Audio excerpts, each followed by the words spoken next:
সাবেক Real Madrid, Arsenal এবং বিশ্বজয়ী German footballer Mesut Ozil রাজনীতিতে যোগ দিয়েছেন। সান ফুটবল রিপোর্ট করেছে যে তায়েব এরদোগানের দল একে পার্টির সেন্ট্রাল কাউন্সিলের সদস্য হয়েছেন মেসুত ওজিল। সাবেক আর্সেনালের এই প্লেমেকার বহু আগে থেকেই তুরস্কের প্রেসিডেন্ট তায়েব এরদোগানের ভক্ত।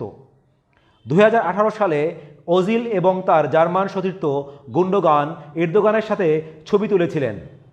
এ ছবি নিয়ে জার্মান মিডিয়ায় সমালোচনার ঝড় বয়ে যায়। তার ক্যারিয়ারও হুমকির মুখে পড়ে। ওজিল দুঃখ করে একবার বলেছিলেন, আমি জিতলে জার্মান আর না জিতলে টার্কিশ। এবার সত্যি সত্যি এরদোগানের দলে যোগ দিলেন মেসুত ওজিল। ওজিলকে তার সময়ের অন্যতম সেরা প্লেমেকার মনে করা হয়। আরেক তুরস্ক জার্মান খেলোয়াড় ইলকাই গুন্ডোগান ইউরোর পর জার্মান দল থেকে অবসর নিয়েছেন। এখন খেলছেন ম্যান সিটিতে।